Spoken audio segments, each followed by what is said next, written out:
Bienvenue à tous, je suis avec Marie Garé. Marie est historienne de l'art de la Sorbonne et de l'École du Louvre et elle est également guide conférencier. Aujourd'hui, elle nous propose de découvrir les symboles dans l'art, énigmes et sens cachés. Je lui laisse maintenant la parole et je vous souhaite à vous tous une très belle conférence. Et bonjour à toutes et à tous et merci à Alejandra pour cette présentation. Je suis ravie de vous retrouver pour un nouveau cycle de conférences autour des symboles dans l'art. Alors gros programme aujourd'hui et peu de temps pour les personnes qui nous rejoignent pour la première fois. Vous savez, enfin vous allez savoir que cette conférence est plus courte que les autres. Si vous inscrivez au cycle, les conférences sont plus longues, hein, c'est 1h15, 1h30. Là, c'est vraiment une petite présentation d'une petite heure défi pour vous présenter bien 3 conférences qui nous attendent dans les semaines à venir. Les 3 conférences, les voici. Donc je me suis intéressée aux symboles. Donc vous savez, pour ceux qui ont déjà suivi l'iconographie de la couleur, que c'est vraiment l'iconographie qui m'intéresse en histoire de l'art, le fait de jongler comme ça entre les époques, d'aller piocher des détails, que ce soit donc de la couleur ou des symboles figurés. Donc qu'est-ce qu'un symbole déjà, qu'on soit tous d'accord? Eh bien d'après le Larousse, hein, j'ai fait simple, c'est un signe figuratif qui représente un concept qui en est l'image, l'attribut, l'emblème. Donc vous voyez, si on pense à l'histoire de l'art, on a du travail. Alors on va piocher en 3 thématiques différentes. La première, le 24 mars, eh bien, ce sera sur la mythologie gréco-romaine, avec une figure, vous voyez, d'Artémis ou de Diane, Artémis chez les Grecs et Diane chez les Romains, déesse de la chasse et de la lune, dont on parlera un tout petit peu aujourd'hui. Voilà, donc ça, on ne va pas être exhaustif, hein, comme à chaque fois. Vous allez voir que c'est vraiment, il y a un côté frustrant, je ne devrais pas vous le dire, mais quand je vous montre, alors beaucoup de peintures, quelques sculptures aussi, c'est une lecture un peu particulière de l'histoire de l'art. On ne présente pas tout le contexte artistique, on ne développe pas la biographie de l'artiste quand on connaît l'artiste. On s'attache vraiment à la lecture des symboles. Donc on va par contre voir beaucoup d'œuvres. Et puis la fois suivante, en avril, on parlera des natures mortes, avec cette figure du crâne qui nous attend aussi aujourd'hui. Et puis en dernière conférence qui conclura notre cycle, le pouvoir. Et j'ai décidé de brasser un petit peu dans ces 3 conférences différentes pour vous mettre l'eau à la bouche, je l'espère, pour vous montrer un petit peu ce qui vous attend si vous décidez de vous inscrire par la suite. Donc j'ai commencé par le pouvoir, ce qui me paraît le plus facile, avec un tableau qu'on ne présente plus, un tableau qui est devenu un véritable symbole, une véritable icône de l'histoire de l'art.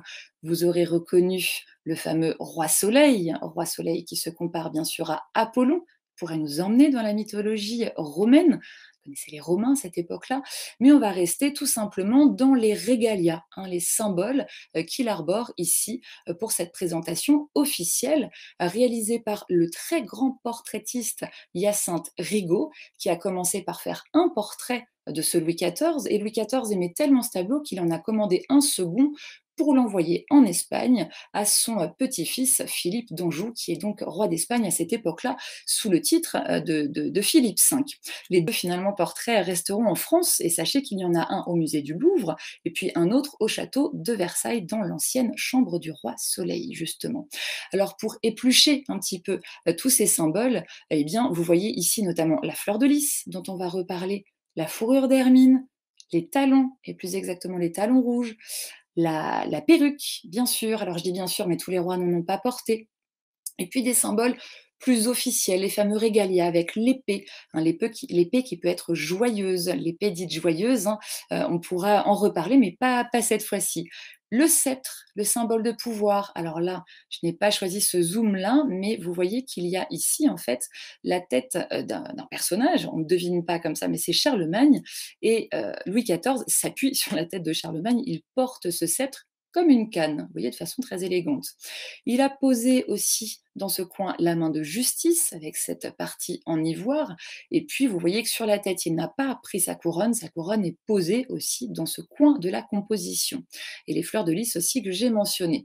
Donc, vous voyez que ça fait déjà beaucoup. On pourrait passer une conférence entière sur ce portrait. Donc, je vous ai dit, on est toujours frustré. Là, on va vite. On prend le temps quand même, mais j'ai envie de vous montrer énormément de choses. Donc, quelques petits ingrédients de ce tableau. Eh bien, j'ai choisi le moins évident, finalement, les talons rouges. Les talons rouges, alors porter des talons pour les femmes, ça nous vient de la Renaissance et plus exactement de Catherine de Médicis, donc Renaissance italienne, et de l'Italie, ça va passer à la cour de France au milieu du XVIe siècle, lors de son mariage avec le futur roi de France. Et puis finalement, ça passe ensuite à la mode masculine.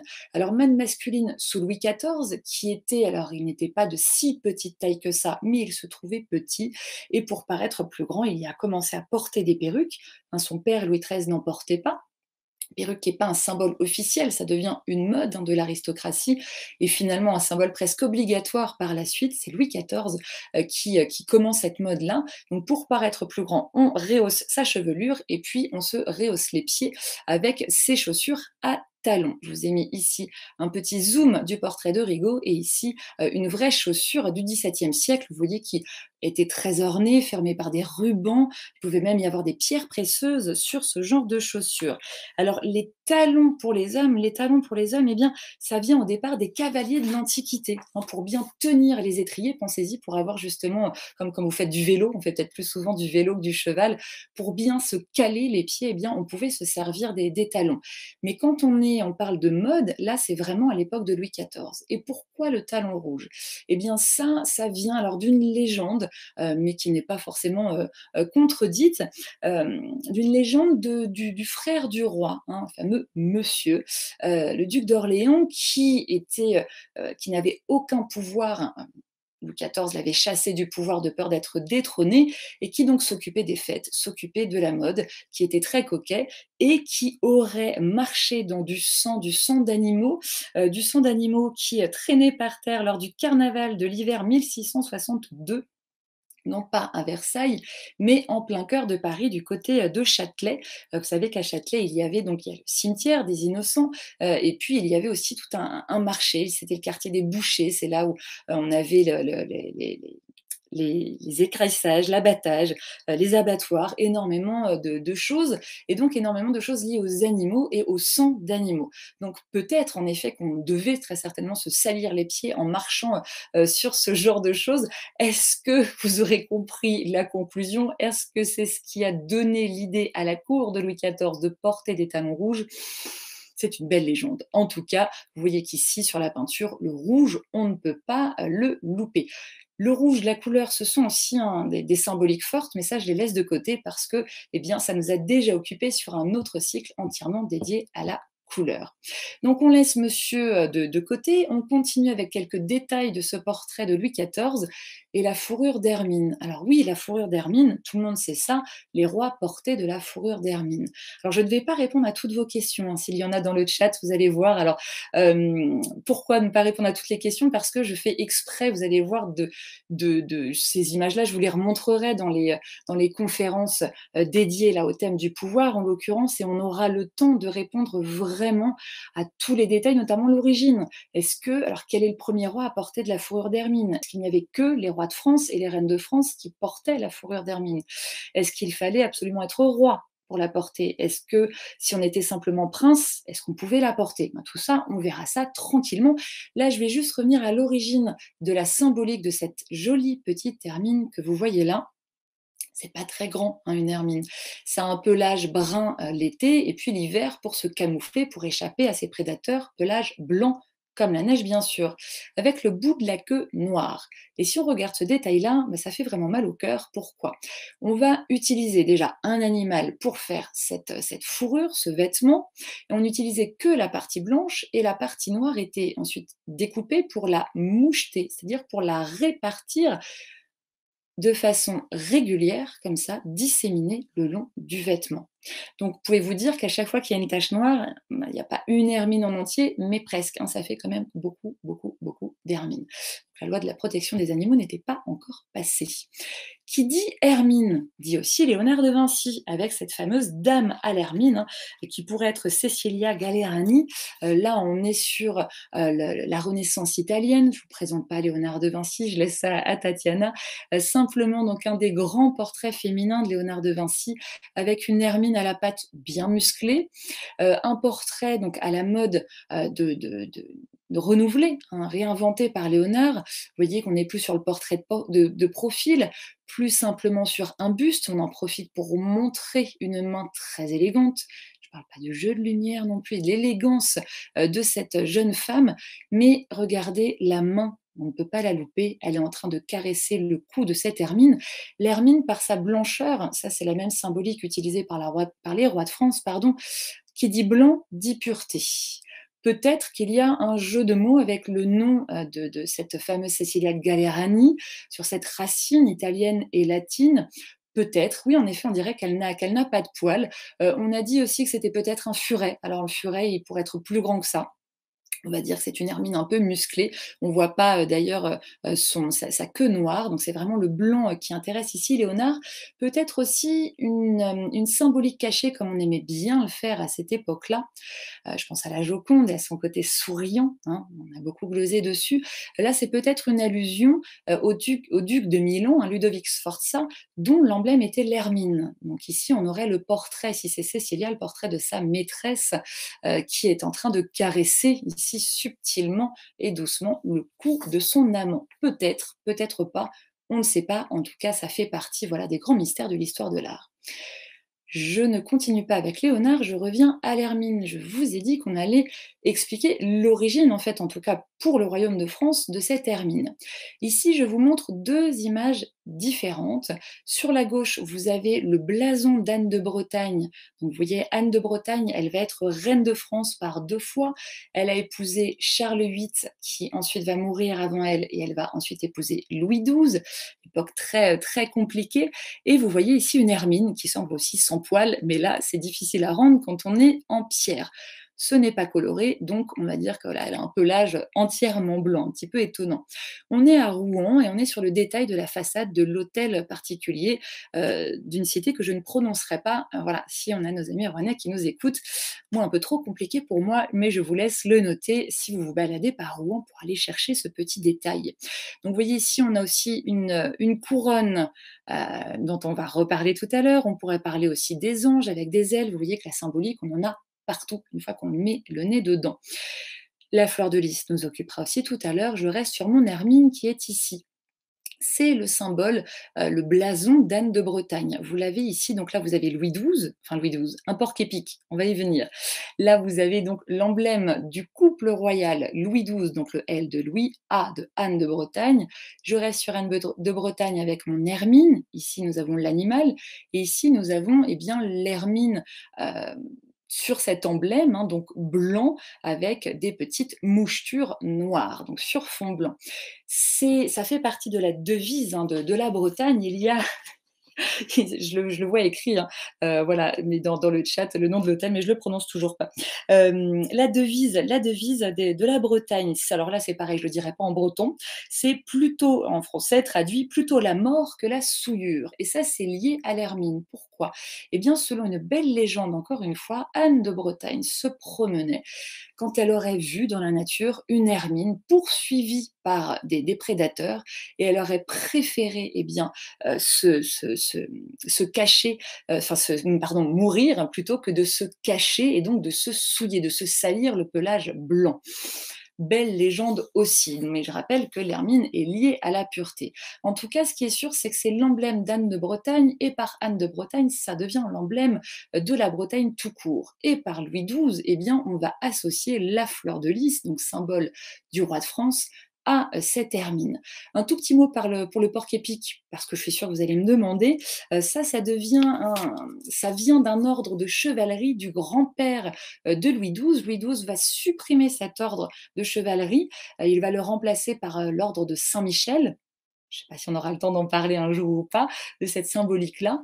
Je ne vous ai pas parlé aussi de l'ordre de Saint-Michel au collier de Louis XIV, mais vous avez ici donc ce porc-épic qui va être retiré de cet ordre de chevalerie par Louis XII, mais qu'il va prendre notre Louis XII comme un emblème personnel.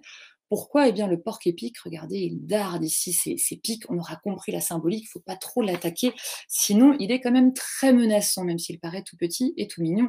On va se méfier de ce porc-épic. On a aussi beaucoup d'emblèmes avec des hérissons, mais on pourrait faire une symbolique et une conférence entière sur les animaux. Là, je continue avec mes symboles du pouvoir, toujours hérités de notre premier portrait de Louis XIV par Rigaud. Détail ici, alors le bleu royal, mais on n'en parle pas, la fourrure d'hermine qu'on reconnaît, et puis la fameuse fleur de lys ici. Alors la fleur de lys, je vous ai choisi ici une image d'un très beau portail qui a été restauré dernièrement. Hein, là, il date du 19e siècle ce portail. On est à Paris, on est sur le portail, un des portails de l'entrée de l'actuel musée Carnavalet, le musée de l'histoire de Paris, et avec un très beau blason de la ville de Paris. Vous voyez qu'on reste dans les blasons avec la Seine ici figurée, le bateau des nautes et puis les fameuses couleurs rouge et bleu. Ce n'est pas le blason entier, il manque énormément de choses, il manque les décorations des guerres. Là, c'est vraiment simplifié pour mettre en avant bien, cette fameuse fleur de lys, parce que c'est mon propos. Et on va donc revenir à cette fleur de lys en parlant de l'iris. Alors, je vous montre ici sur la droite une fleur d'iris. On est toujours dans le blanc symbole de pureté. Et avant que je ne l'oublie, je vous le dis tout de suite, on est normalement sur une fleur à 3 pétales pour l'iris. Qui dit 3 dit trinité. Hein. Là, on passe dans le côté chrétien. Et je vous montre sur la gauche un très très beau tableau conservé à la National Gallery de Londres, un portrait d'Albrecht Dürer, grand peintre de la Renaissance allemande, avec une Madone à l'iris. Je vous l'avais montré lors de ma conférence sur le rouge, c'est un tableau que j'aime beaucoup. Et oui, la fleur de lys provient de l'iris du marais, on va y venir. Il y a beaucoup de légendes entre la passation de l'iris et du lys. Vous pouvez me mettre en commentaire, voilà, si vous avez des petites infos, des petites anecdotes, et on va voir si vous avez les mêmes versions ou pas. Là, on va aller à l'essentiel et puis on pourra y venir de façon plus sérieuse les prochaines fois. Donc ici, la Vierge Marie. La Vierge Marie, on est du côté du nord, donc elle est blonde. Et oui, là aussi, sur la symbolique de chrétienne, on n'a jamais dit, il n'est écrit nulle part dans la Bible qu'elle devrait être brune. Donc elle est blonde. Et puis, vous voyez qu'elle est en train non pas d'allaiter, mais enfin, si elle est en train d'allaiter et de donner aussi presque le doigt ici à tétouiller à cet enfant Jésus qui est quand même très, très bien réalisé. L'impression d'avoir un vrai poupon, c'est quand même assez rare. Et puis, pour revenir à notre iris, l'iris, elle est là. Hein. Vous la voyez ici à différentes étapes de floraison. Et puis, juste au-dessus de la tête de la Vierge, eh bien, vous avez un ciel qui était tout bleu et qui là, d'un coup, comporte un curieux nuage avec une toute petite tache rouge. Vous allez me faire confiance, c'est Dieu le Père ici. Dieu le Père qui est juste placé au-dessus de la Vierge Marie. Donc on a ici bien sûr une allégorie de cette sainte qui va faire le rôle de passeuse entre le monde terrestre et le monde céleste, au même titre que son fils, hein, Jésus-Christ, double nature selon la Bible, humain et divin. Et comment faire pour rejoindre bien, le divin? On peut passer aussi par le langage des fleurs. L'iris, là, va être le symbole de la Vierge Marie, de l'union de la terre vers le ciel, par sa couleur pure, bien sûr, et aussi par cet élan, hein, voilà, cette tige vraiment très longue, très verticale. Et on va s'inspirer côté allégorie et iconographie chrétienne du monde gréco-romain. On va vite, je vous l'ai dit, mais j'aurais pu vous montrer encore des images de l'iris messagère des dieux, côté iconographie gréco-romaine. Iris qui est la messagère d'Héra ou de Junon, qu'on soit chez les Grecs ou chez les Romains. C'est aussi, donc c'est une déesse messagère, comme Mercure, dont on va reparler, Mercure ou Hermès, et c'est aussi la déesse de l'arc-en-ciel. Sur la figure de l'arc-en-ciel, on verra des arcs-en-ciel plus tard dans la conférence, eh bien, on est bien sûr dans cette symbolique de la terre jusqu'au ciel, puis qui renoue vers la terre. Puis on ne va pas essayer de chercher le pied de cet arc-en-ciel. Donc, vous voyez, en tout cas, ici, on peut remonter à l'iris. Alors, l'iris, on en a des premières traces de culture dans le monde de la mer Méditerranée vers l'an moins 3000 avant notre ère. On peut en avoir des illustrations aussi en Égypte, du côté du temple de Karnak, avec le pharaon Toutmosis. Ça, ce sera pour une prochaine fois. Mais lui aussi utilisait l'iris comme symbolique. Et puis, avant de continuer avec la fleur de lys, je continue sur mon iris. L'iris va symboliser aussi la féminité et va être un sujet vraiment, alors ça peut être de plusieurs couleurs. Hein. Là, vous voyez qu'on en a une blanche et puis on passe du côté violet chez Van Gogh. très mal prononcé Van Gogh, mais je le prononce à la française, de cet artiste néerlandais, un tableau de la fin de sa vie qu'il considérait comme une étude, mais que son frère Théo a proposé comme une œuvre achevée, qui a été proposée à la vente chez le fameux père Tanguy, le marchand de couleurs de Montmartre, et dont le premier propriétaire était le grand écrivain Octave Mirbeau. Je l'aime beaucoup parce qu'il a écrit beaucoup sur Rodin, et Rodin fait partie de mes chouchous. Je vous en parlerai peut-être une prochaine fois de Rodin. Ici, l'iris, c'est vraiment ici un tableau qui va symboliser les âges de la vie, qui va symboliser une méditation sur la vie qui passe, sur le temps qui passe. On pourrait en parler aussi sur les natures mortes. Et quand on dit nature morte, on peut parler aussi de nature vivante. Le mot utilisé en français n'est pas très correct. Et je reviens, alors vous voyez la transition, on passe d'une peinture du 19e siècle de Van Gogh à encore une peinture du 19e siècle, début 19e cette fois-ci, mais beaucoup plus classique et beaucoup moins connu, François-Louis de Juin, un tableau qui a été commandé par le roi Louis-Philippe pour rejoindre son musée de l'histoire de France à Versailles.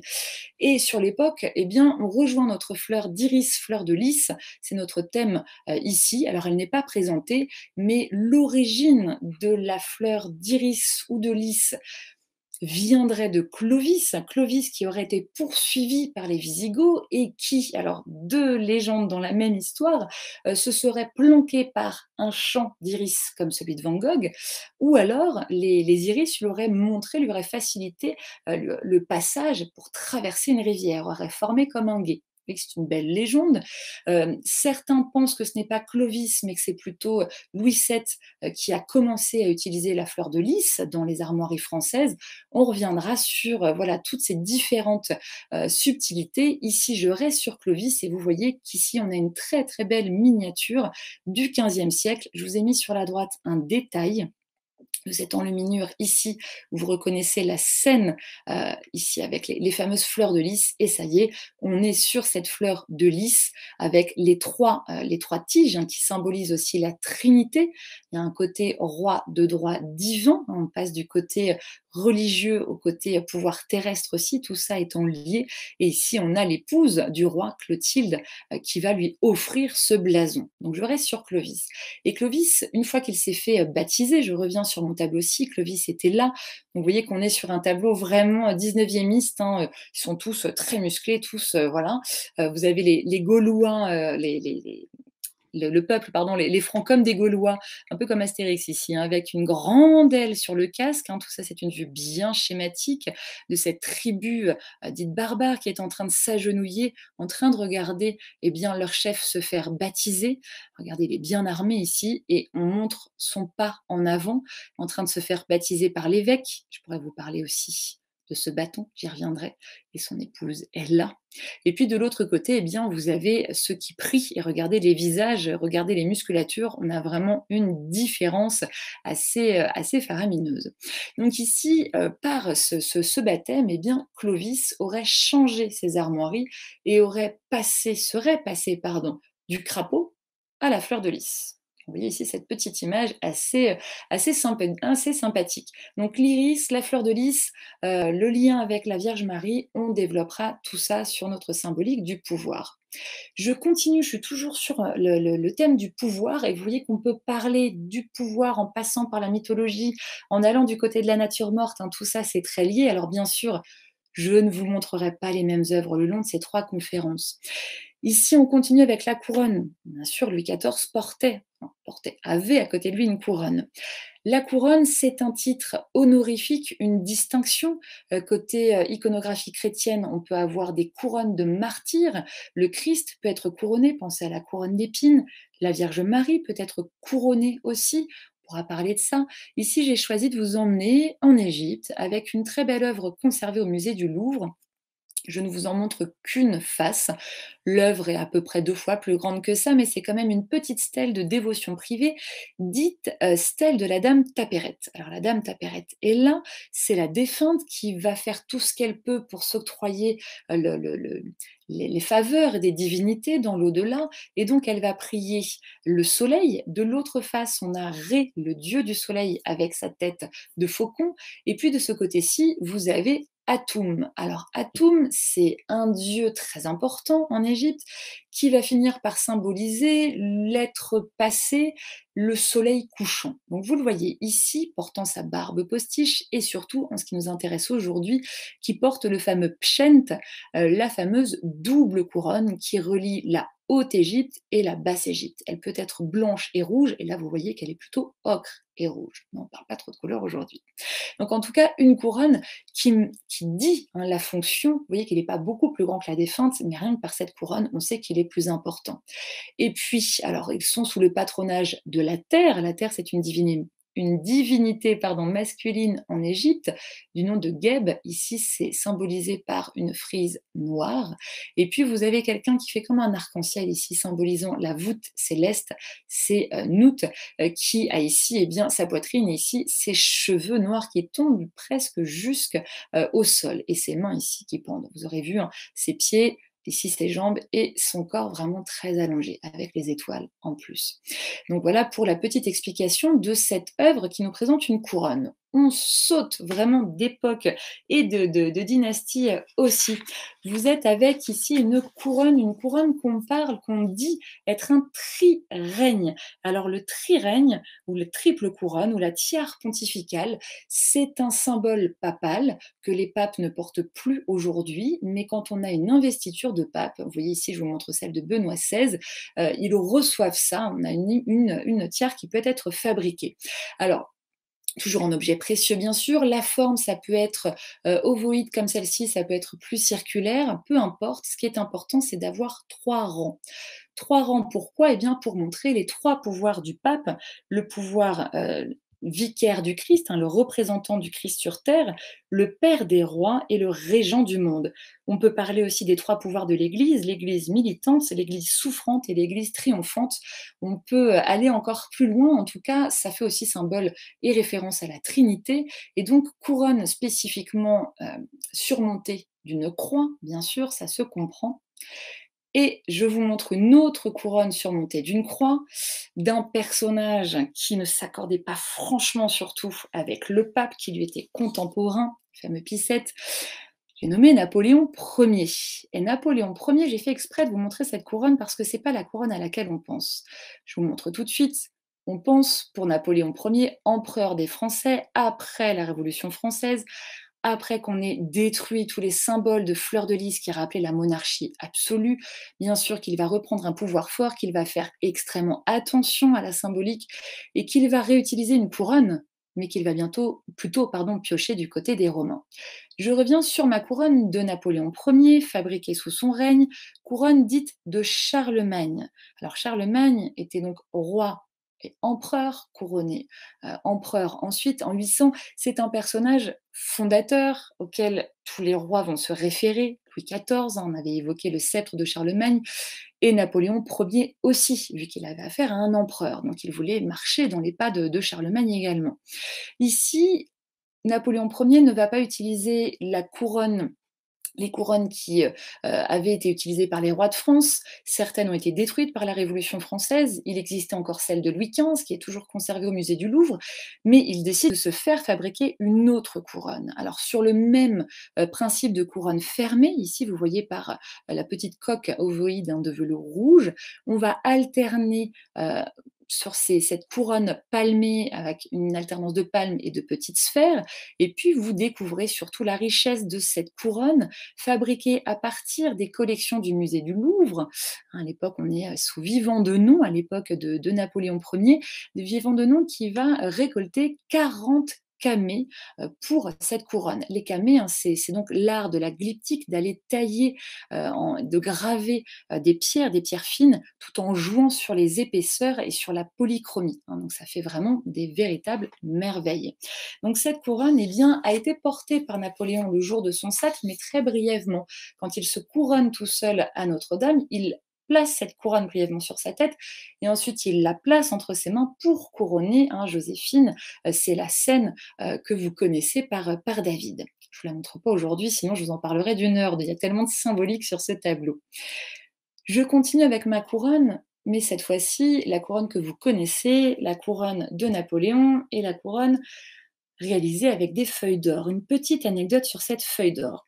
La couronne fermée à la romaine qu'on voit ici a été fabriquée avec de véritables feuilles d'or. Et le maître, l'orfèvre, le tabletier et l'ébéniste, tout ça dans la même personne, un certain Martin Guillaume Biennet, a réalisé une couronne pour Napoléon Ier. Il va donc essayer de tester cette couronne aux Tuileries. Bien sûr, pas le jour du sacre, il faut savoir si c'est bien à la bonne taille. Alors là, ça convenait. Le problème, c'est que Napoléon se plaint que cet objet est beaucoup trop lourd. Et cette anecdote nous est racontée par l'arrière-petite-fille du joaillier en 1958 dans la revue Historia, où elle raconte que son aïeul, qui était flatteur, il avait tout intérêt, il aurait dit à l'empereur, c'est pourquoi est-ce que cette couronne est lourde? Parce que c'est le poids des victoires, sire. Il faut beaucoup de feuilles pour les rappeler toutes. Ce à quoi Napoléon aurait rétorqué: alors oublions-en quelques-unes, car je ne saurais courber la tête sous leurs faits. Donc vous voyez, cette petite anecdote est sûrement vraie. En tout cas, l'orfèvre va remettre la bonne taille, et alléger cette couronne. Donc il va retirer en tout 6 feuilles d'or. Et ces feuilles d'or, il va les offrir à ses proches et notamment à ses filles. Je vous montre celle-ci parce qu'elle est passée sur le marché de l'art il n'y a pas longtemps, hein. C'est ce qui est ici apparu en 2017 dans ma légende. Qui dit feuille d'or dit couronne de laurier. Alors là, on quitte Napoléon Ier, je vous emmène au XVIIe siècle avec le Bernin. Là aussi très mal dit, on le francise, c'est ce nom de ce très grand artiste italien. Et une œuvre que vous connaissez très certainement, Apollon et Daphné. Mais saviez-vous que Daphné veut dire laurier en grec? Alors que s'est-il passé? Ici, on ne va pas plonger entièrement dans les métamorphoses d'Ovide, source de la réalisation, source écrite à l'origine de cette œuvre-là. Le tout est de piocher simplement les symboles. Et le laurier, vous n'en avez pas simplement qu'une feuille, vous avez tout le tronc d'arbre ici et les branches ici qui se mêlent aux cheveux de la pauvre Daphné.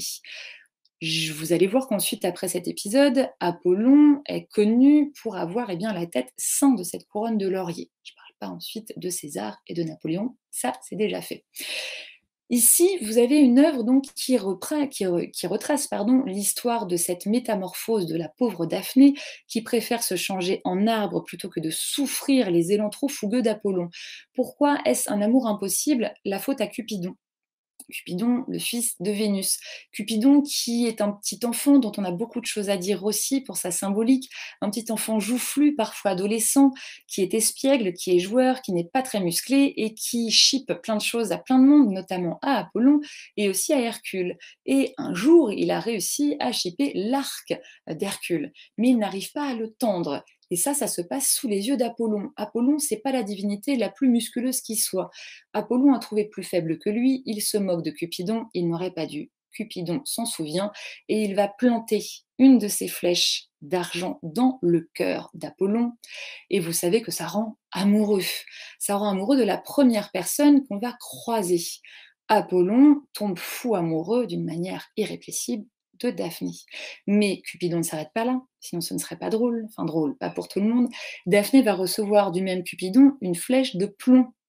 Et là, ça semble un petit peu plus lourd. Cette flèche de plomb va lui rendre le cœur dur comme du plomb ou dur comme de la pierre, et elle ne va pas vouloir tomber amoureuse d'Apollon, parce que c'est bien sûr le premier dont elle croisera le regard. Voilà l'origine de cet amour impossible. Et donc Daphné va vouloir se métamorphoser en laurier. Donc le laurier aura bien sûr une longue vie aussi avec les Jeux Olympiques. C'est une autre affaire. Je continue mon affaire de symboles je reviens avec mon Napoléon Ier. Ici, on avait parlé de l'or, des feuilles d'or, du laurier. On pourrait parler de ce collier de la Légion d'honneur. On va évoquer l'aigle. On a la main de justice qu'il reprend. On a l'orbe ici, qui est un symbole religieux également. Je ne parle pas des couleurs. On a encore la fleur de lys, mais la couleur rouge est plus bleue. Et puis ici, on n'a pas des fleurs de lys je vous ai dit, je ne vous parle pas des fleurs de lys, mais oui, je ne vous en parle pas parce que Napoléon Ier n'avait pas intérêt à réutiliser ces fleurs de lys. Vous voyez ici à la place des fleurs de lys qu'on avait vues sur le manteau, sur le velours de Louis XIV, de la cape de Louis XIV, ici on a des abeilles. Et les abeilles, pourquoi des abeilles? Eh bien parce que On a, à l'époque avant Napoléon, à l'époque du XVIe siècle, retrouvé du XVIIe siècle, pardon, je me disais bien que je me trompais d'un siècle quand même, on a retrouvé la tombe, de Childéric. Childéric n'est autre que le père de Clovis. Une tombe avec énormément de parures et notamment des parures qui contiennent 80 kilogrammes d'or en tout et 300 abeilles. Ce véritable trésor a été en partie copié par la dynastie des Habsbourg, heureusement. Heureusement pourquoi? Parce que ce trésor a été offert à Louis XIV et le trésor a ensuite été volé. Donc on n'en conserve plus qu'une copie. Parmi ces trésors, donc, on trouve 300 abeilles, dont celle-ci. Et vous voyez qu'ici, bah, on les a pris pour des cigales. La cigale, on aurait beaucoup de choses à en dire aussi, mais ce sera pour une prochaine fois. Voilà pourquoi Napoléon Ier a choisi de prendre l'abeille comme emblème à la place de la fleur de lys. C'est un symbole qui lui permet d'éviter les Capétiens, de faire oublier Louis XVI et la Révolution française, mais de renouer comme ça avec les premières monarchies françaises et de revenir à une époque beaucoup plus ancienne. Donc voilà, tout est bien calculé. Je ne vous parle pas de l'éléphant qu'il aurait voulu aussi comme emblème, ça a été refusé. Et ici, je vous emmène au musée de l'armée où vous avez des décorations qui restent, qui avaient été mises en place pour décorer la cathédrale Notre-Dame, un lieu du sacre de Napoléon Ier en 1804. Et vous avez donc l'abeille dont on a parlé et l'aigle. L'aigle aussi, ce sera pour une prochaine fois. On va simplement le revoir avec Jupiter. Et Jupiter n'a pas encore son aigle. Là, je passe à la mythologie. Jupiter, vous le voyez ici, enfant, se gaver de lait de la chèvre amaltée, qui, vous voyez, est bien tenue. Alors, Jupiter, l'enfance de Jupiter ici, avec ce très beau tableau de Nicolas Poussin, ce qui m'intéresse, c'est la nymphe ici à l'arrière, qui récolte, vous voyez, quelque chose qui semble couler de cet arbre. De quoi s'agit-il? De miel. Qui dit abeille dit miel.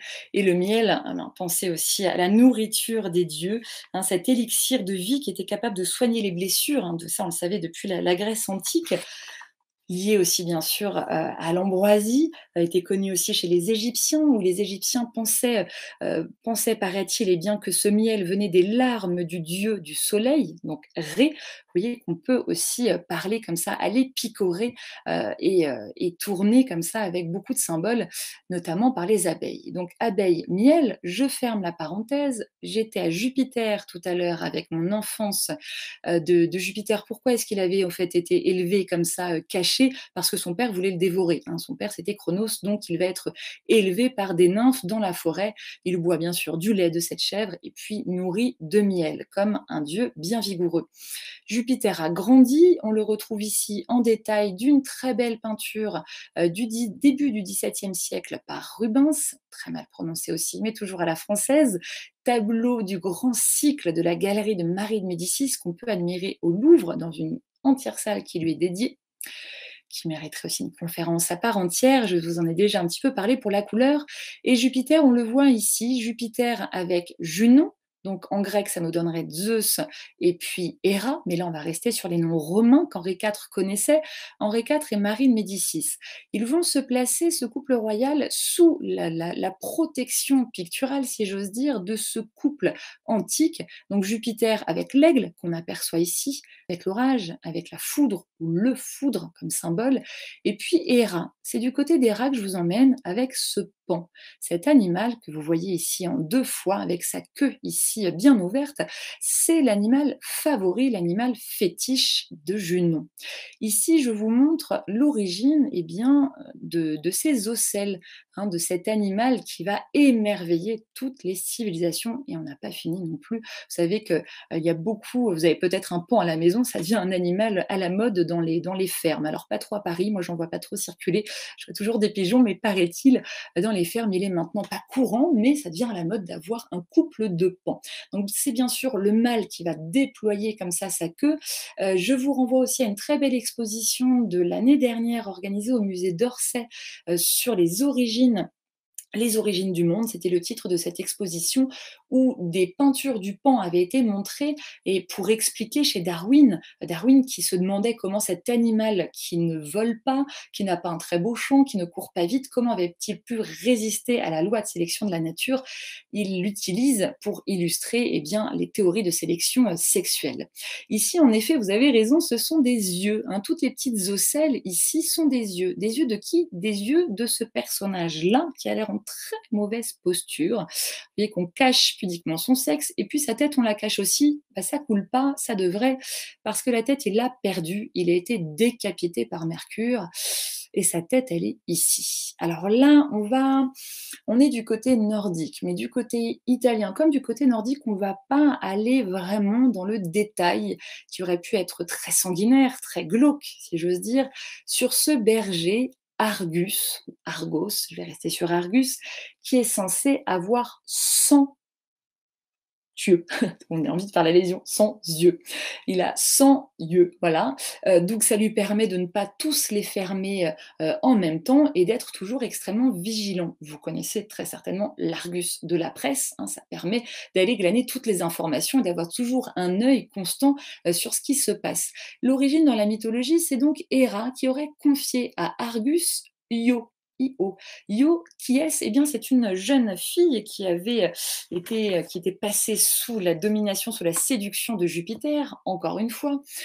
Et Junon veut l'enlever, veut la soustraire des amours de Jupiter et la transforme en génisse. Et elle va donc confier cette vache à Argus. Que se passe-t-il? Eh bien, Argus va être décapité par Mercure qui lui rend visite. Mercure, on le voit là, on y reviendra. Sa symbolique, il n'a pas toute sa symbolique, mais vous voyez ici qu'il a une flûte, il a su charmer, c'est le roi des voleurs, le roi des commerçants, le dieu des commerçants aussi. On va expliquer quand même cette notion une prochaine fois. Et ici, il est en train de sortir son arme, qui est censée être un sabre, pour décapiter Argus, qui est aussi représenté ici par Jordan, un grand maître du Nord, un contemporain de Rubens, représenté comme un vieillard qui est donc assoupi par le chant mélodieux de cette flûte. Et donc, Mercure va pouvoir capturer Io, la génisse, qui semble bien vous regarder, qui doit être terrifiée par la scène. Et je reviens ensuite à mon tableau de Junon, qui arrive après coup et qui est bien malheureuse de voir eh bien, son berger mort. Que fait-elle? Elle récupère chacun de ses yeux et, vous l'aurez compris, elle va en orner la queue de ce pan. Vous voyez le côté magique de ce pan. Je continue avec un pan. Ici, on est 2 siècles plus tard, 1858-1859, et on est chez un peintre qui n'est pas très célèbre, malheureusement, Frederick Leighton, dont vous avez pu voir cette œuvre justement au musée d'Orsay pendant l'exposition des origines du monde, hein. Il est conservé dans une collection particulière, donc on ne peut pas le voir facilement. Il fait partie du mouvement esthétique anglais, hein, avec Rossetti notamment, dont je vous parlerai tout à l'heure, où on assimilait le côté énigmatique, la beauté envoûtante du Pan aux belles jeunes femmes. Dieu sait qu'elle est quand même très captivante, cette jeune femme. Je continue, je vous avais montré, mon petit Mercure ici. Qui dit Mercure, dit caducée et voilà un beau caducée. Alors le caducée, je pourrais vraiment vous en parler très longuement. Pourquoi? Parce que c'est l'origine de tous les bâtons, le bâton de berger du Christ, la crosse des évêques, la férule papale, et on peut parler aussi donc de ce bâton, voilà qui se retrouve dans beaucoup, de civilisations, notamment ici en Mésopotamie, où vous voyez un bâton qui a l'air de s'enrouler. Et alors, c'est érodé. Ici, on est chez Ishtar, hein, on est sur cette déesse au côté obscur, positive et négative, une force, comme une magicienne. Et vous voyez ici qu'elle a un bâton dont on aperçoit la tête de 2 serpents, comme ici sur cette œuvre moins tardive du 5e siècle avant Jésus-Christ. Et qui dit serpent, eh bien dit monde chtonien, pardon, monde souterrain. Le côté, on s'en méfie toujours, hein, de la puissance du serpent. Je vous parlerai aussi d'Asclépios, parce qu'on confond souvent le caducée d'Hermès avec le bâton d'Asclépios, ou Esculape, hein, le fameux patron des médecins. Pensez au symbole des pharmacies aussi. Tout ça, on en parlera, on expliquera. Ça, c'est vraiment simplement une petite mise en bouche. Et puis je continue. Alors mon Hermès Mercure, il est là. On n'a pas expliqué son pétase avec ses ailes, mais pas tout expliquer. Vous voyez qu'il a aussi des ailes aux jambes, c'est le messager, donc on va s'arrêter là, c'est le messager, il va plus vite en volant, donc il a des ailes. Et je le disais tout à l'heure, il chippe tout à tout le monde. Il avait chippé l'arc et les flèches d'Apollon, que vous aurez reconnu. Et Apollon, regardez ce qu'il a dans les mains, il a le caducée d'Hermès. Et c'est lui qui va offrir, alors ce caducée n'avait pas encore de serpent, c'est lui qui va offrir ce caducée à Hermès. Et en échange, eh bien, Hermès lui offrira la lyre. Alors là, on n'est pas tout à fait dans le vrai déroulé des choses. Cette lyre offerte à Apollon par Hermès ou Mercure. Apollon, c'est facile, il a qu'un nom en grec ou en romain. La première lyre était réalisée à l'aide d'une carapace de tortue. Au départ, elle n'avait que 3 cordes. Ça devient ensuite le symbole, l'attribut officiel d'Apollon, qui est dieu d'énormément de choses, de la musique, des ordres, de l'art, qui a des muses, qui est aussi le dieu de la poésie. C'est aussi le symbole d'Orphée, qui est aussi un grand poète. Et quand vous avez le symbole de la poésie, en général, la lyre n'a pas de cordes. Donc on pourra étayer comme ça cette symbolique de la lyre.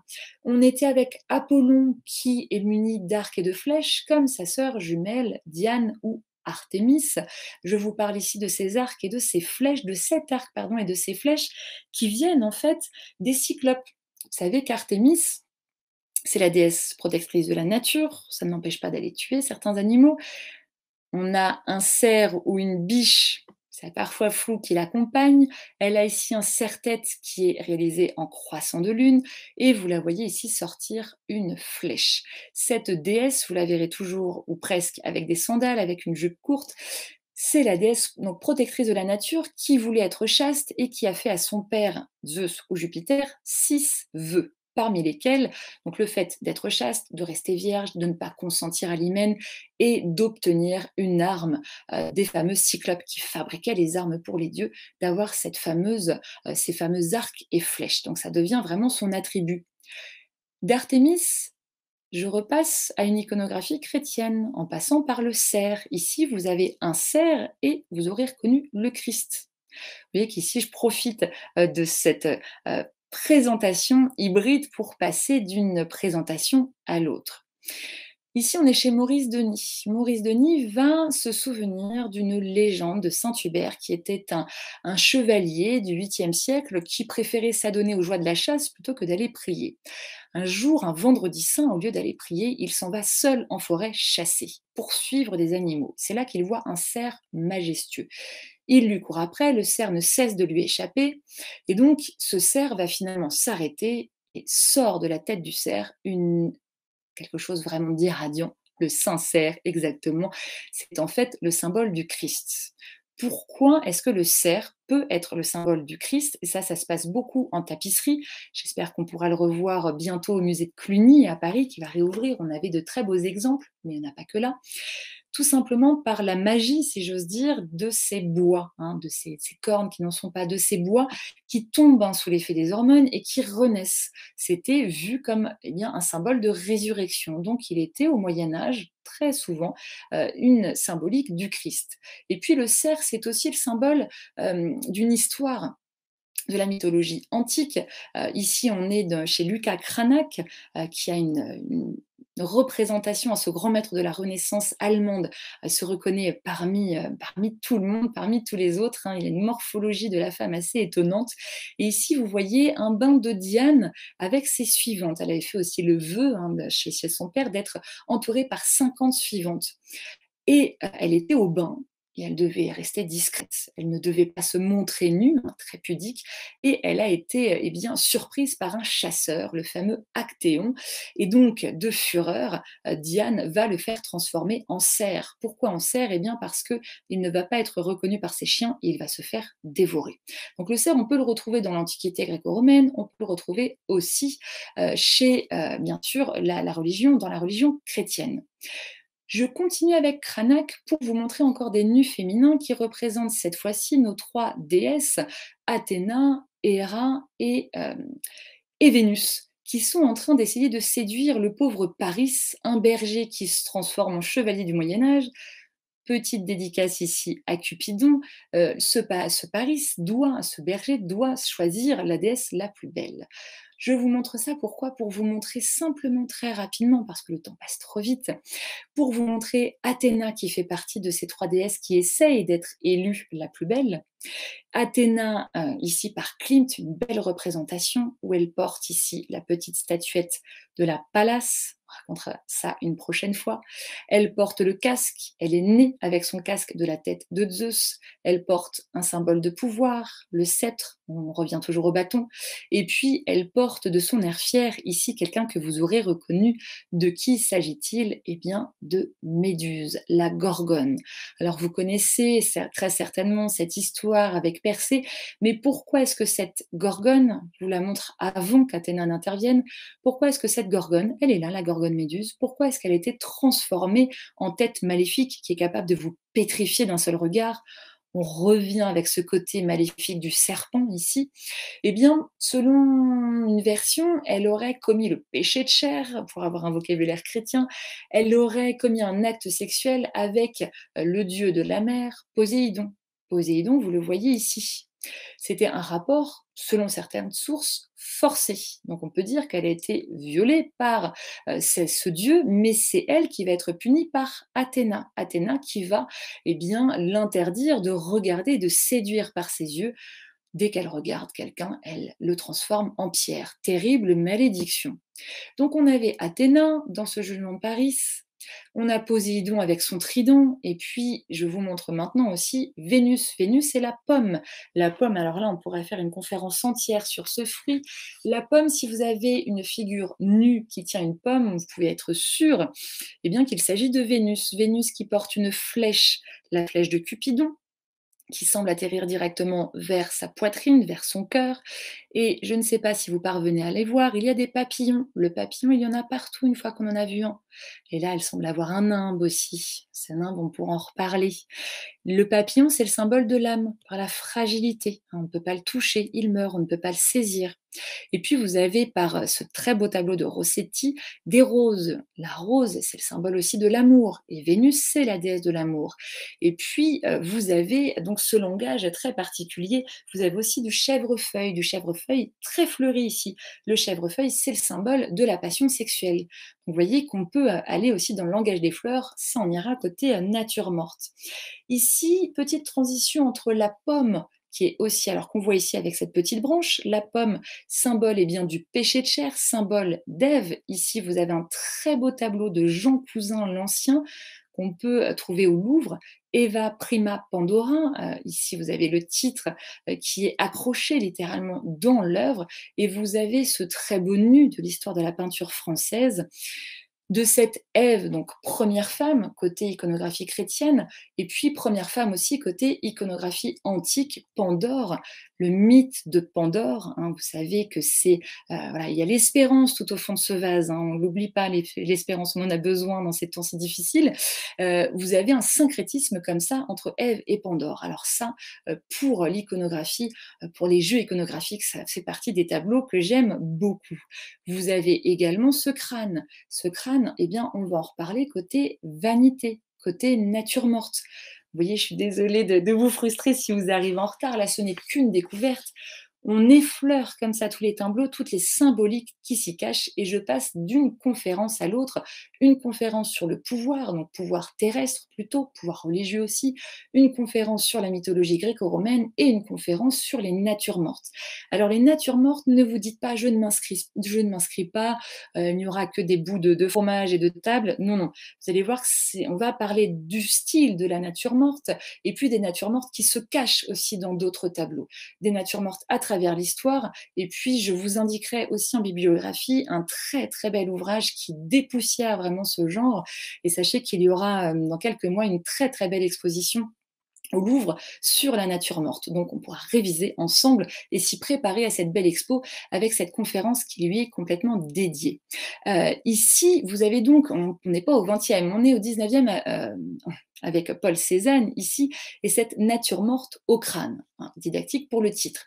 Le mot vanité, toutes les natures mortes ne sont pas des vanités. Vanité, c'est vraiment l'idée d'une réflexion, parfois religieuse, parfois simplement morale, sur le temps qui passe. Et là, je vais tous vous déprimer. Le temps qui passe avec le crâne. J'espère que vous êtes de bonne humeur. Pour quand même avoir une petite chose positive ici, vous savez que Cézanne, qui est un très grand peintre, ça ne l'empêche pas d'avoir quelques défauts, quelques problèmes de rapidité d'exécution. Et lui n'aimait pas réaliser des fleurs, il en a fait quelques-unes, ces fleurs séchaient et se fanaient trop vite, donc il préférait les fruits, des pommes, des oranges, des citrons. Pourquoi? Parce que ça se flétrissait beaucoup moins vite et il avait donc tout le temps de peindre à sa guise. Donc ici, il s'inscrit dans ce genre de la nature morte. On verra pourquoi est-ce qu'on peint des natures mortes, il y a plusieurs raisons. Ici, pour vous mettre l'eau à la bouche, un tableau qui mérite une conférence à part entière. Les ambassadeurs d'Hans Holbein le Jeune, un tableau du début du XVIe siècle. J'étais sur le crâne. Regardez ici, alors on ne peut pas se déplacer, il est en anamorphose, on le voit de biais, on a l'impression qu'il y a un défaut dans la peinture qu'on ne comprend pas bien. Il est fait quand on le voit à Londres, il faut s'approcher du tableau et d'un certain angle, eh bien, on n'a pas les déformations de cette perspective et on voit vraiment le crâne se reformer avec cette très très belle illusion de relief. Donc là, ça s'intéressait eh bien, au langage de la perspective, qui est bien sûr un vocabulaire qu'on va développer à la Renaissance. Vous avez qui ici avec Hans Holbein? Eh bien, vous avez le pouvoir religieux, vous avez le pouvoir terrestre ici avec cet ambassadeur. On pourrait passer une heure à détailler le luxe de son vêtement. Et puis, avant d'aller voir ce qui se cache sur les étagères, regardez là, il y a un tout petit détail. Vous allez me croire, c'est le Christ en croix.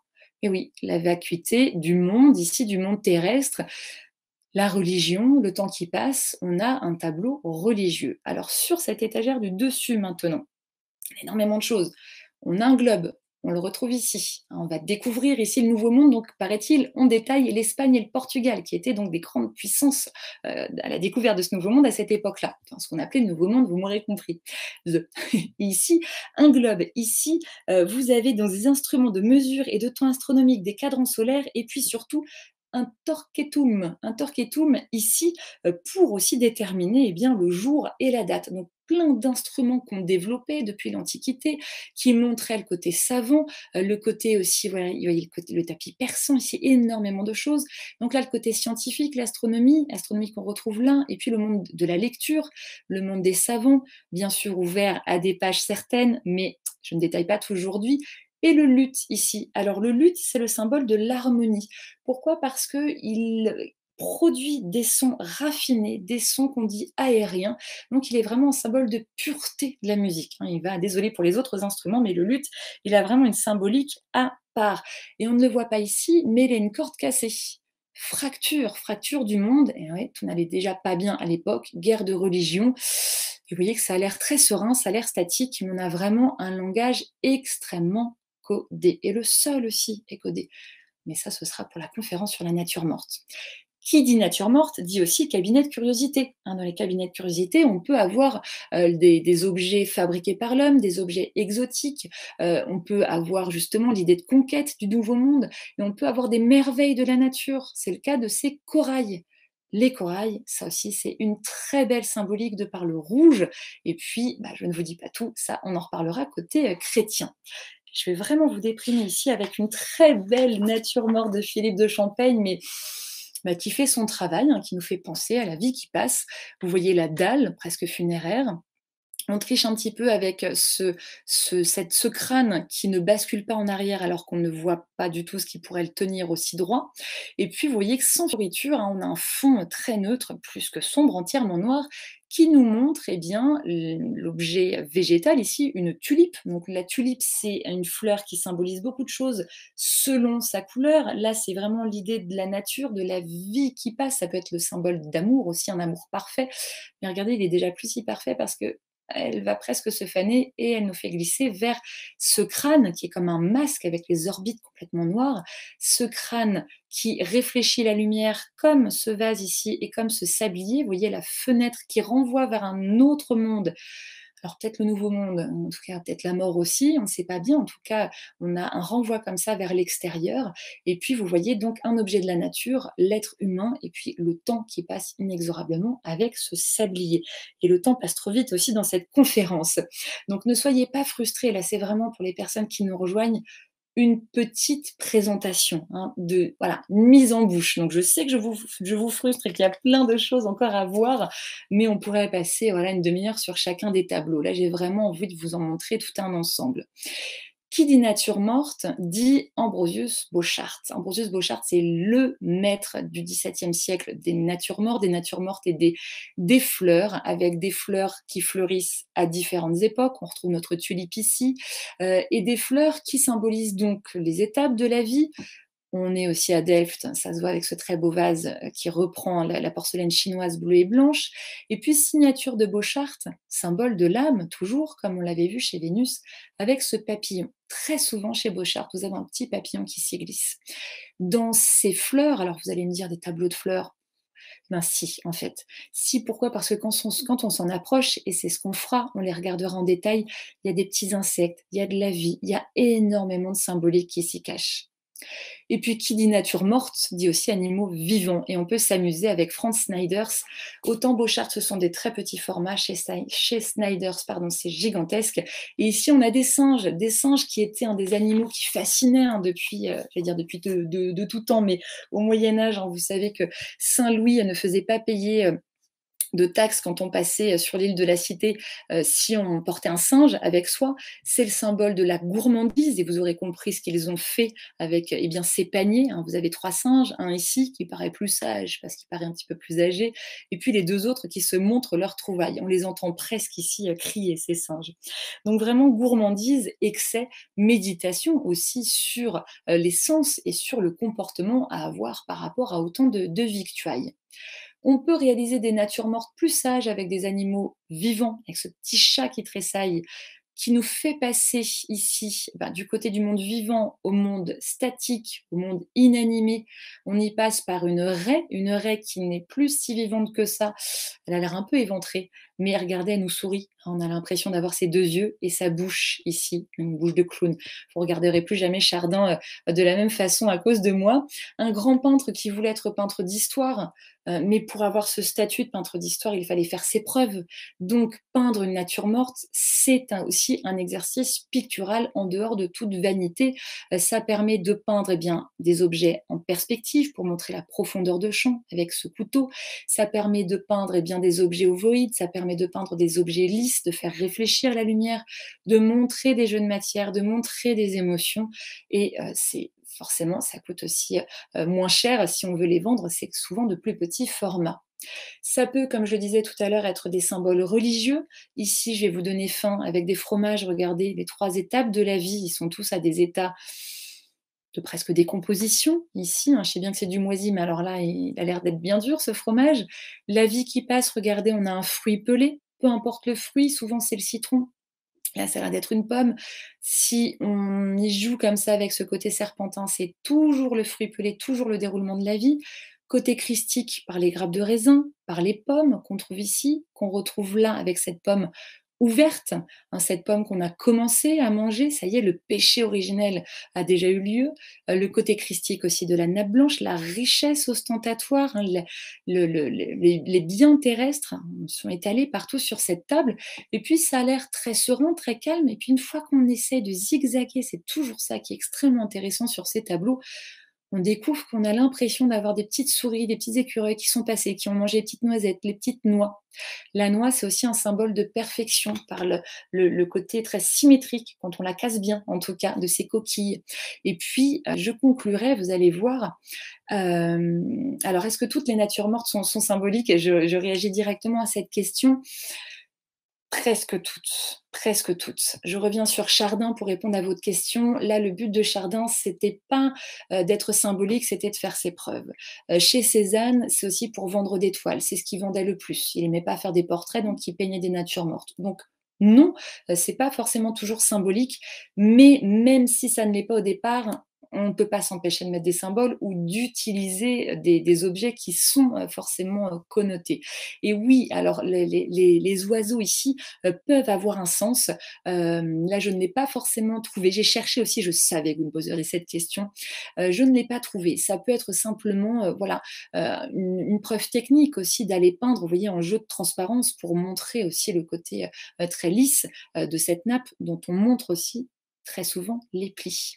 Hein, la nappe blanche, si elle est toute pure, ça fait toute lisse, sans détail, c'est un symbole christique. Là, ça dit aussi le luxe de cette table. Et puis, je reviens sur Zurbarán, que je vous avais montré sans la présenter, grand peintre espagnol qui a réalisé très très peu de nature morte, mais là, c'est vraiment une œuvre à laquelle il tenait, une œuvre tardive, une œuvre qu'il a signée. Vous voyez, comme chez Philippe de Champaigne, il y a plein de styles hein, dans la nature morte. Une œuvre très épurée, avec des citrons. Alors les citrons, je vais vraiment vous déprimer. Les citrons, ça dit l'amertume de la vie, tout simplement. Ici, vous avez des oranges avec une branche. J'allais dire une branche d'olivier, pardon, une branche d'oranger, je ne l'avais pas dit, mais c'est pour ça que vous avez vu mon visage s'arrêter. Donc une branche d'oranger qui est le symbole de la vie terrestre aussi, qui dit le luxe, hein, avoir des oranges, ben ça pouvait être rare, en Espagne quand même un petit peu moins. Et puis ici, vous avez un symbole qui peut être là lu comme un symbole christique, hein, lié à la communion, ou simplement le fait d'aller peindre des substances différentes. Là, Zurbarán ne va pas nous répondre. Mais vous avez ici une rose sans épines. Et la rose sans épines, c'est le symbole de la Vierge Marie. Et ça, Zurbarán le savait. Ça, je ne sais pas si j'ai pas vu cette question défiler, mais les peintres étaient au courant de la symbolique de ces objets qu'ils utilisaient, qu'ils peignaient. Ils baignaient dedans. Donc, quand ils choisissent de peindre une rose sans épines, c'est forcément lié à la Vierge. Et si on est dans l'iconographie chrétienne, iconographie symbolique religieuse, eh bien ici on a 3 objets, c'est très facile d'aller du côté de la Trinité. Donc on a plein de lectures différentes possibles. Et moi je terminerai cette conférence par un tout petit tableau, vous voyez 14 sur 22 centimètres seulement, qui est exposé en ce moment au musée d'Orsay. Alors je sais que vous ne m'écoutez pas tous de Paris, mais voilà, si vous avez la chance de passer par Paris, au musée d'Orsay, ça fait partie des collections permanentes. En général, l'accrochage change, mais il ne change pas tous les tableaux toutes les semaines non plus. Donc, si vous passez les prochains mois à Paris, vous pourrez voir ce tout petit format. La nature morte, c'est pas seulement un style attaché, il y a un genre plutôt attaché au XVIIe siècle, l'âge d'or de la nature morte, côté nordique, côté hollandais. Et côté flamand aussi, c'est aussi un genre pérenne jusqu'au 19e et 20e siècle aussi. Mais chez Manet, on s'arrête au 19e, fin 19e. Manet, on en a fait le maître, une préfiguration de l'impressionnisme, oui, par certains côtés, mais c'est aussi un grand classique. Et au début de sa carrière et à la fin de sa carrière, quand il est malade et plus faible, il va s'intéresser à des sujets qui bougent moins, à des plus petits tableaux, et il revient en nature morte. Et lui, ce qu'il affectionne, c'est une nature morte vraiment épurée, un seul objet, un seul aliment, des asperges, des pivoines. Les pivoines de Manet, elles sont sublimes. Et ce citron, bah, l'amertume de la vie, oui, là, il est à la fin de sa vie. La symbolique, elle est forcément évidente. Alors, je ne voulais pas vous déprimer, mais je termine voilà, avec la fin de la vie. Je ne l'espère pas, mais fin de la conférence en tout cas. Et puis pour terminer plus joyeusement, plein de lectures. Je vous en donnerai des différentes à chaque fois ici. Alors, j'ai pas choisi des gros ouvrages de bibliothèque, voilà, ou très onéreux, des petites choses très bien écrites, très pratiques. Un lexique des symboles de la mythologie grecque. On n'a jamais envie d'aller vers les symboles. Ça, c'est tout petit. C'est comme ça s'apparente à la collection Que sais-je. Hein, c'est un Que sais-je. D'ailleurs, c'est très bien. J'avais oublié. Ils ont redynamisé leur couverture. Mais voilà, c'est donc un Que sais-je. C'est bien. Je sais ce que je vous propose. Et c'est vraiment une mine d'or pour aller chercher juste en 2-3 mots, 2-3 lignes. Pourquoi vous avez vu un citron? Pourquoi vous avez vu des ailes chez tel dieu? Qu'est-ce que ça veut dire? Donc, une fois que vous plongez là-dedans, vous n'avez jamais fini. Et quand vous avez davantage de temps, vous pouvez piocher dans ce dictionnaire des symboles. Ça aussi, c'est vraiment une mine d'informations. Et puis, j'évoquais ce livre pour en finir avec la nature morte. Ça, c'est un ouvrage un petit peu plus cher, mais qui est vraiment très, très beau. Et pour les illustrations, et pour le texte, et ça renvoie, l'auteure, d'Orléac, elle va être, commissaire, elle fait partie, hein, de l'organisation de l'exposition qui va ouvrir les mois qui arrivent, je n'ai pas la date exacte, au musée du Louvre. Et puis, bien sûr, symbole du pouvoir, une collection aussi, pas très chère, que vous pouvez vous procurer, facilement. Alors rien n'est exhaustif non plus, mais voilà, à force de piocher, vous commencez à avoir, des réponses. Et puis moi, je vais aussi répondre à vos questions, et puis avant ça, eh bien, je vous donne rendez-vous, la prochaine fois avec ce tableau, qui représente Junon et son pan, et je réponds à une question que j'avais vue de défiler sur Facebook, qui était l'auteur de ce tableau. C'est un certain 3TROY, dont j'ai oublié le prénom, mais je vous en parlerai bien sûr pour cette conférence autour des symboles de la mythologie, alors de mythologie, pardon, grecque et romaine. Eh bien, je vous remercie toutes et tous. J'ai déjà vu, beaucoup de remerciements. Merci, infiniment. Alors, les broderies sur les chaussures, je l'avais pas vu passer cette question, j'imagine. J'ai montré qu'une seule chaussure, j'imagine que c'était celle de Louis XIV, et oui, ça correspondait à des broderies. On a Celle-ci avait des broderies, moi j'avais évoqué, des pierres précieuses qui concernaient d'autres chaussures aussi. Non, c'était vraiment des œuvres d'art, leurs chaussures, hein. Ils n'allaient pas non plus, à cette époque-là, et dans ce rang social, hein, ils n'allaient pas, eh bien se crotter les pieds dans les marchés, comme monsieur, tous les jours non plus. Donc c'était vraiment, des œuvres d'art qu'ils portaient, vraiment très raffinées. Ah et bien, Louboutin, alors vous savez que, justement, alors il y a eu, une exposition, c'était où? Je ne sais plus, on va repréciser ça. Mais oui, oui, oui, Louboutin, les talons rouges, il y a toujours on pioche toujours, hein, dans le commerce, dans la mode, voilà, un côté plus vernaculaire du commerce, mais dans la mode aussi, on va bien sûr chercher dans l'histoire de l'art, et bien sûr que chez Louboutin, ils connaissaient cette histoire de talons rouges, hein. Être de talons rouges, ça voulait dire justement faire partie, de l'aristocratie. Et ensuite être trop intéressé à la mode, dans le côté, trop léger, en fait. Palais de la Porte Dorée, merci, c'était ça. La femme derrière Clovis, bah, c'était son épouse, c'était Clotilde justement, et c'est elle qui assistait au-dessus, du baptême à cette scène. Le fait de la placer en hauteur, ça faisait une pyramide, et ça lui donnait vraiment un rôle accru, parce que c'est elle qui était à l'origine de la conversion de Clovis. Et oui, pas eu le temps de noter, je lis ça dans les commentaires, oui, oui. Je parlais très, très vite, mais comme ça, on a vu plein de choses. Les couronnes de fleurs de Frida, donc là, ça fait référence, j'imagine, aux couronnes dont on parlait, peut-être aussi pour, Vénus, de Frida Kahlo, peut-être, et ben, on va en reparler la prochaine fois de ça.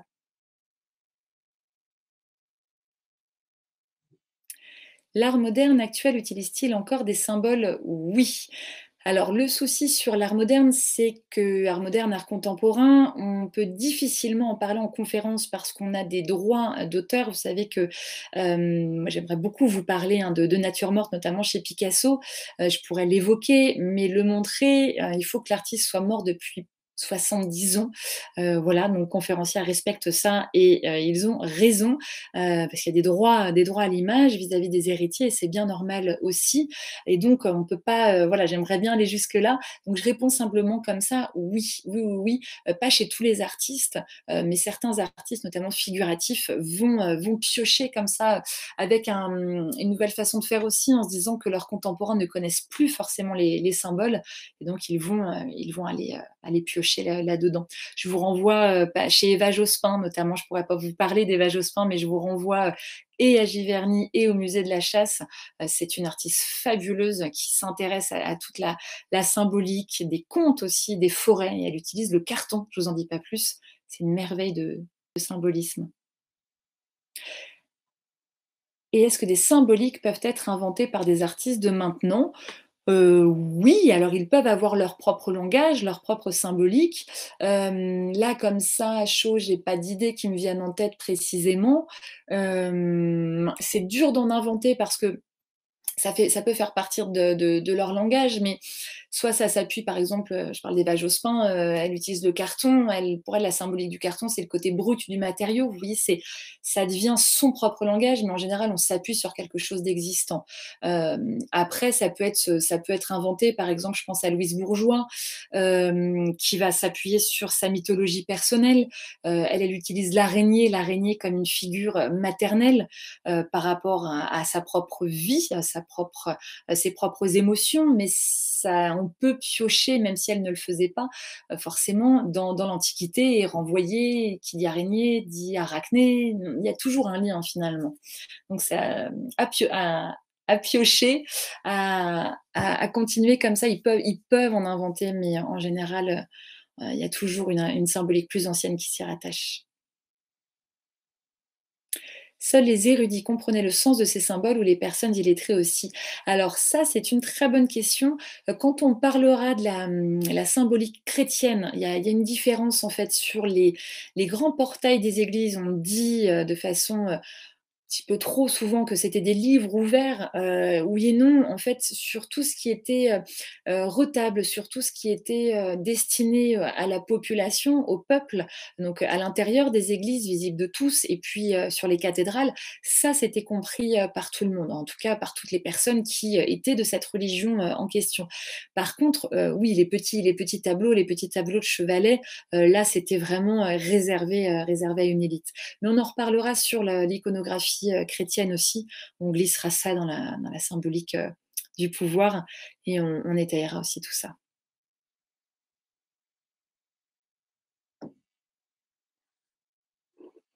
Je me permets de boire entre deux questions. J'ai entendu dire la déformation de prononciation de Fleur de Lys, Fleur de Louis.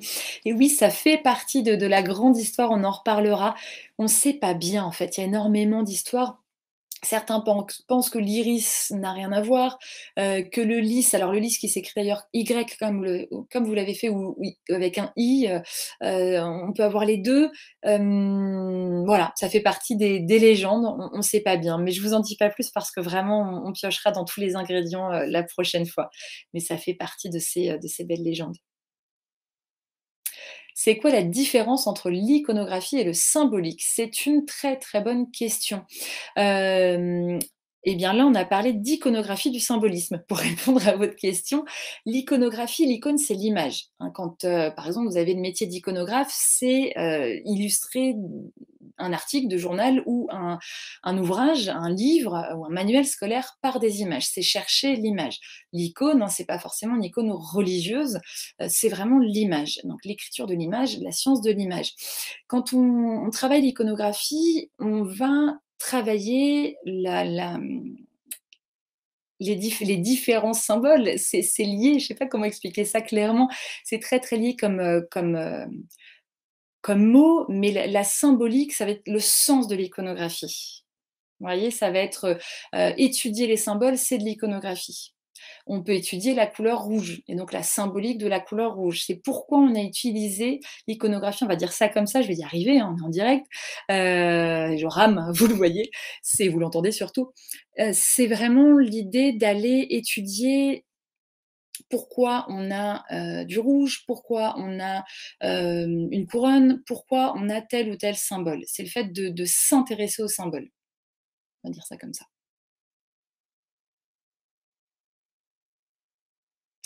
2 symboles sur un tableau peuvent-ils donner un autre symbole par association des 2 et autres manières d'associer? Vous voulez vraiment que je m'embrouille là. Alors je relis 2 symboles sur un tableau, oui. Oui, je vais répondre juste oui. Par exemple, si vous avez je parlais de rose tout à l'heure, si de rose coupée, juste une rose, heu, dire que c'est la Vierge Marie, bon, c'est pas forcément vrai. On ne sait pas si le peintre a voulu donner cette signification. Mais si vous avez le rose, plus des raisins à côté, si vous avez, une coupe en métal, si vous avez de l'eau, des surfaces qui réfléchissent cette eau en transparence, vous savez que là, vous êtes dans une iconographie chrétienne et donc que cette rose, eh bien, va donner l'idée de la Vierge Marie. Ça fait partie justement, il faut toujours, c'est comme j'en parlais pour la couleur, les symboles, c'est toujours apprendre à picorer et vraiment à manipuler avec attention en fonction de ce qui entoure le symbole en question et en fonction de l'époque hein, de la réalisation de ce tableau. Donc ça peut, et on peut faire dire aussi n'importe quoi, donc il faut toujours vérifier voilà, ce qu'il y a à côté. Perruque de Louis XIV, je croyais que c'était suite à une perte de cheveux par rapport à un traitement de choc avec une maladie. Oui, c'est vrai. En fait, c'était pas forcément la mode d'être chauve, hein. À cette époque-là, il avait, paraît-il, les cheveux il était pas chauve, mais il avait plus beaucoup de cheveux, il avait les cheveux filasses. Et donc oui, il a eu, paraît-il, alors il a eu tellement de maladies, Louis XIV, mais beaucoup, beaucoup, beaucoup de fièvre surtout, et pas les beaux cheveux de son père, voilà, tout bouclé. Donc il était complexé de ses cheveux, il était beaucoup complexé, Louis XIV, donc il a choisi de les camoufler. En effet, c'était aussi lié. Et puis du coup, finalement, ça lui donne hein, une certaine prestance, une certaine assurance, et puis elles vont prendre ensuite de l'ampleur, pardon, lapsus, sous Louis XV et ensuite sous Louis XVI, avec bien sûr les perruques aussi de Marie-Antoinette. Est-ce que Gustave Doré utilise des symboles religieux dans ses illustrations? Je ne peux pas vous répondre comme ça parce que je connais très mal Gustave Doré, mais je vous renvoie à un livre qui a été écrit par une connaissance, une amie, une ancienne collègue, Alix Paré, qui s'est intéressée justement au monde de Gustave Doré. Donc moi, j'avoue que je connais très peu. J'ai envie de dire oui comme ça parce que, mais voilà, je ne peux pas vous répondre davantage. L'ouvrage de Césare Ripa, l'Iconographia, est d'actualité, utilisé jusqu'à quelle période? Alors pleinement, pleinement Renaissance. Après, rien n'empêche un artiste d'aujourd'hui de l'utiliser, hein. Ça fait partie des grands ouvrages, à connaître quand on est artiste. Je ne l'ai pas mentionné, c'est bien. Merci de le repréciser. C'est comme, on n'a pas parlé des ouvrages apocryphes aussi pour l'iconographie des saints. Moi, j'ai choisi de ne pas vous parler d'iconographie chrétienne, de pas faire d'iconographie des saints en particulier parce que ce serait un autre cycle réalisé par une amie aussi. Mais voilà, c'est jamais éteint en fait pour répondre à votre question. Auriez-vous le sens du symbole Rosa Blanca, rose blanche? Non. C'est bien, du coup, je reprendrai, voilà, ces questions. Je pourrais essayer d'y répondre ensuite par écrit. Mais non, malheureusement. Et les pré-raphaélites utilisent-ils les symboles? Oui, oh oui. Quand on a parlé de Rossetti, notamment, on parle d'esthétique, d'importance, de beauté, donc de surface, hein, sur leur toile, mais beaucoup, beaucoup, beaucoup de symboles à cette époque-là. Et le mouvement du symbolisme tout court aussi, bien sûr. Pouvez-vous me dire un symbole de l'amour ultime, sans que ce soit religieux? Hem, de l'amour ultime, on est toujours, alors si c'est pas religieux catholique, ça peut être religieux gréco-romain aussi. On est toujours, voilà, qui dit amour, il y a un côté d'éternité, mais ça peut être l'amour charnel. Après, ça va être dans le peut-être moins du sentiment et plus de l'érotisme. On est un peu entre les 2. Vous avez bah, rien que le cœur, hein, tout simplement. Ça, c'est, j'ai pas cherché d'où venait le cœur d'ailleurs. Voilà, parce qu'il y a quelques fois, on a des flèches de Cupidon avec des cœurs, mais tiens, ce sera intéressant d'en reparler de ça.